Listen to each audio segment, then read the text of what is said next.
यकनाबदो व यकनस्ताइन अस्सलाम वालेकुम दोस्तों। आई होप आप सब ठीक होंगे और एंजॉय कर रहे होंगे लेक्चर्स को।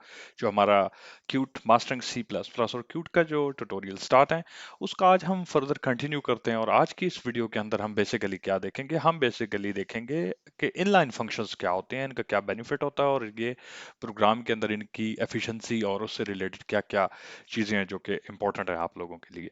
सो इसमें बेसिकली तो आपकी जो लास्ट हमने जो वीडियो बनाई थी वो इसमें समहाउ इम्पोर्टेंट है क्योंकि कॉन्सेप्ट उसी तरह का है। स्टैक ओवरफ्लोज क्या होते हैं हमने लास्ट वीडियो में देखा था। स्टैक फ्रेम्स या एक्टिवेशन रिकॉर्ड स्पेसिफिकली किसको कहते हैं। ये तो स्टैक फ्रेम्स या एक्टिवेशन रिकॉर्ड ये होता है कि जब भी आपका कोई फंक्शन कॉल करता था, मैं रिपीट कर देता हूँ कि जब भी आपका कोई फंक्शन कॉल करता था, लेट्स से कि ये मेन ने कॉल किया, तो अगर मैं इसका एड्रेस कह दूं जो कि मेमोरी के अंदर एक एड्रेस अगर सेव था, तो अगर वो है हमारे पास 0x, मैं फिलहाल टेम्पररी कोई भी एक ले रहा हूँ, ठीक है, 2345, ठीक है। एग्जैक्ट ऐसा नहीं होता, ठीक है, लेकिन आप टेम्पररी एक समझ लें कि इस मेन का एक एड्रेस है ये। और उसी तरीके से प्रिंट एक्स का भी मतलब कंप्यूटर को तो नहीं पता प्रिंट एक्स का क्या है, कंप्यूटर को पता है कि उस एड्रेस के ऊपर कोई एक ऐसी इंस्ट्रक्शन है जो कि उसने एग्जीक्यूट करनी है। तो वो इंस्ट्रक्शन क्या होती है, तो जो फंक्शन वो कॉल कर रहा है, इसी तरीके से अगर मैं इसका एड्रेस कर लेता हूँ, एड्रेस जो है वो है 0x4567, okay. So something like that.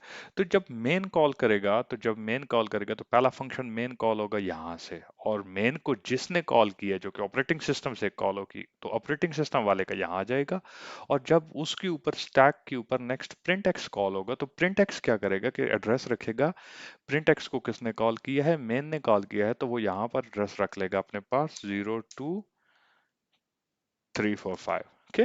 सो ये उसने अपने पास एड्रेस रख लिया 0x2345।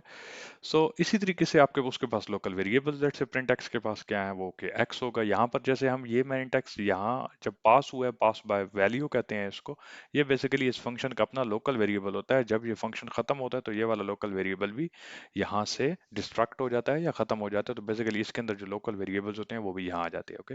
सो आज के टॉपिक में बेसिकली किस तरीके से इंपॉर्टेंट है, अगर आपको लास्ट वीडियो में अगर इन इन टॉपिक्स के ऊपर कोई भी कंफ्यूजन है तो आप लास्ट वीडियो देख लें, तो आपको बहुत सारी चीज़ें क्लियर हो जाएंगी। एनी हाउ, जो आज का हमारा टॉपिक है बेसिकली ये है कि जब भी ये फंक्शन मेन में जब ये फंक्शन कॉल होती थी, तो फंक्शन कॉल की वजह से क्या होता था कि ये एक कॉल होती थी, फिर जब वो फंक्शन अपना कंप्लीट होता था और उसके बाद वो जो आपका रिटर्न होता है, एक फंक्शन दोबारा मेन को जब रिटर्न करता है, तो इस टाइम के दौरान आपकी बहुत सारे प्रोसेस के ना टाइम लग रहा होता है।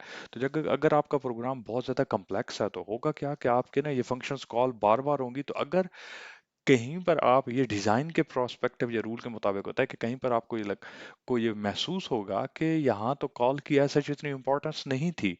लेट्स से मैं फंक्शन को क्यों कॉल कर रहा हूँ, अगर तो फंक्शन का पर्पस सिर्फ और सिर्फ ये है कि फंक्शन आपका, जैसे मैंने पहले बताया था फंक्शंस के ट्यूटोरियल के अंदर जब हम कर रहे थे, कि उस लेसन में बताया था कि फंक्शंस का एक पर्पस ये भी होता है कि जो आपका रिपीटेड कोड होता है वो बार बार आपको ना लिखना पड़े। लेट्स से कि मुझे ये 4 लाइनें लिखनी पड़ रही हैं अगर प्रिंट की, तो मैं यहाँ एक लाइन से अगर मैं इसको 10 बार भी लिखूंगा, तो बजाय इसके कि मुझे ये वाली 3 लाइनें 30 बार लिखनी पड़े, तो मैं ये 10 बार सिर्फ प्रिंट एक्स को लिखूंगा, तो उसकी वजह से मेरा प्रिंट हो जाएगा। और अगर इसको मैंने अगर उससे भी शॉर्ट लाइन में लिखना है, तो आपको मैंने लूप्स पढ़ाए तो आप एक लूप्स के थ्रू भी ये कर सकते हैं।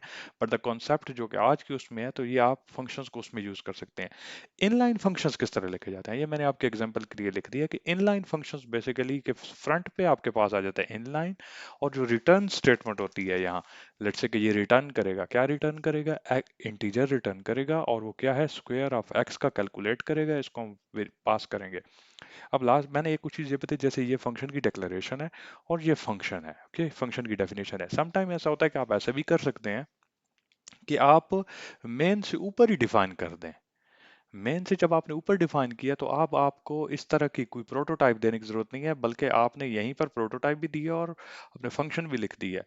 और अगर इस फंक्शन से पहले आप इनलाइन का वर्ड यूज करेंगे, ये की वर्ड है, तो ये फंक्शन इनलाइन बन जाएगा। इसका मतलब क्या होगा, इसका मतलब ये होगा कि जब भी आपका इनलाइन फंक्शन कॉल होता है कहीं पर, तो वो क्या करता है कि वो आपके वो जो कॉल होती है दोबारा, ये जो कॉल का सिस्टम होता है फंक्शन कॉल, वो फंक्शन कॉल नहीं होती। कंपाइलर इतना इंटेलिजेंट होता है कि वो क्या करता है कि इसकी जो बॉडी है, इन ब्रेसेस, बॉडी कौन सी कहते हैं, इन ब्रेसेस के जो अंदर है जो भी चीज़ है, वो क्या करता है कि आपको बैक एंड के ऊपर वो ये करता है कि आप ये समझें कि वो यहाँ से अगर लेट्स से कि मैं स्क्वायर कॉल करता हूँ यहाँ पर स्क्वायर एक्स और फंक्शन को मैं लेट्स से एक्स दे देता हूँ, ठीक है। तो जब मैंने ये वाला फंक्शन कॉल किया है तो और इसको मैं लेट से सेव भी करा देता हूँ किसी एक के अंदर, इंटीजर स्क्यूआर, ओके, कोई भी मैं लेट से के वैल्यू दे देता हूँ इसको फिलहाल के लिए। इनिशियलाइजेशन नॉर्मली ज़रूरी होती है कि आप इनिशियलाइजेशन से कोई भी वेरिएबल बनाए तो इनिशियलाइज करें, और मैं इसके स्क्वायर के उससे, और नॉर्मली नेमिंग के हवाले से भी कन्वेंशन यही है कि आप नेमिंग भी इस तरह की दो कि जो कि रीजनेबल कुछ ना बनती हो। तो यहाँ स्क्वायर दे दिया, स्क्वायर एक्स। सो हाँ, उसने क्या कहा है कि नेवर रीड, के यहाँ पर रीड नहीं किया, it's okay.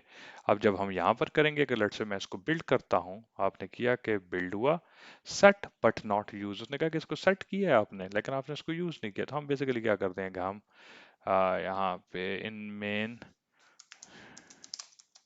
Square of x, तो यहाँ हम क्या यूज कर देते हैं, जो हमने इस वेरिएबल के अंदर लिखा है, ओके। अब मैं यहाँ इसको बिल्ड करता हूँ, रन करता हूँ, तो क्या हुआ कि उसने स्क्वायर कैलकुलेट कर दिया। तो फ्रंट पे तो हमें कुछ आइडिया नहीं हो कि ये होगा, लेकिन बैकएंड के ऊपर बेसिकली क्या हुआ है, बैकएंड के ऊपर क्या हुआ है कि फंक्शन ने क्या किया है कि उसने कॉल नहीं किया फंक्शन को, क्योंकि ये इनलाइन फंक्शन है। तो आजकल के कंपाइलर इतने इंटेलिजेंट है कि वो फंक्शन को ऑटोमेटिक भी कर लेते हैं, लेकिन अगर आपका कीवर्ड आप पहले होगा तो वो बेहतर होगा। जब अंडरस्टैंड कर रहा होगा जो आपका प्रोग्राम कोडर कोई भी पढ़ रहा होगा तो उसको पता होगा कि ये इनलाइन फंक्शन है। क्या होता है कि जब इस तरह के फंक्शंस होते हैं तो आप उनको उसका इसका दूसरा, अगर मैं इसको अल्टरनेट में लिखूं तो इसका मतलब ये होगा कि ये फंक्शन बिहेव कर रहा है आपका इस तरह से कि कंपाइलर क्या करता है कि बैकएंड के ऊपर उसने ये काम किया है कि इसकी जो अंदर बॉडी है, आप समझे, इसकी जो बॉडी है उसने यहाँ रिटर्न करा के ये दे दी है। तो आप देखें ना कि स्क्वायर का तो स्क्वायर इसी तरीके से कैलकुलेट होता है। तो जब हम इसको रन करेंगे, ये बिल्ड हुआ, उसको रन किया, तो वही का वही रिजल्ट है। मैं इसको एक बार फिर कर सकता हूँ, बिल्ड किया, रन किया, तो वही का वही रिजल्ट है। तो रिजल्ट के अंदर कोई फर्क नहीं आएगा, बट जो फंक्शन की प्रोसेसिंग है उसमें फर्क होगा। फंक्शन का जो टाइम है, जो इसकी एग्जीक्यूशन के अंदर टाइम है, अभी तो क्योंकि छोटा फंक्शन था, लेकिन अगर ये आपका बहुत बड़े फंक्शन, लेट से बहुत बड़ा प्रोग्राम है और उसके अंदर ये छोटे छोटे आपने माइनर माइनर सी चीजें आपने कर ली हैं, तो जो आपका प्रोग्राम या कोड होगा वो फंक्शंस होगा। सो रिपीट करूंगा, इनलाइन फंक्शंस क्या होते हैं। इनलाइन फंक्शंस एफिशिएंसी बढ़ाने के लिए, जब आप फंक्शंस कॉल को रिमूव करना चाहते हैं, स्पेशली उन फंक्शंस के लिए जिन फंक्शंस को रिड्यूस किया जा सकता है और आप सिर्फ कॉपी पेस्ट की जो एफर्ट है उससे बचना चाहते हैं, तो उधर आप इनलाइन का फंक्शन यूज कर सकते हैं। और इनलाइन का फंक्शन की वर्किंग बेसिकली इस तरीके से होती है कि वो जो इनलाइन जो बॉडी होती है इस फंक्शन के अंदर, वो सारी यहाँ पर आ जाती है, और ये इससे आपके प्रोग्राम की ओवरऑल एफिशिएंसी बढ़ जाती है। सो आई थिंक आप लोगों को इनलाइन फंक्शंस के बारे में आइडिया हो गया होगा। चैनल को जरूर सब्सक्राइब कीजिए, और अगर कोई कमेंट्स हो आपका, तो आपका क्वेश्चन हो तो कमेंट सेक्शन के अंदर आप उसको बताएं मुझे, ताकि मैं आपको नेक्स्ट वीडियो के अंदर उसका आंसर करता हूँ। सो मिलते हैं नेक्स्ट वीडियो में, टिल देन बाय बाय।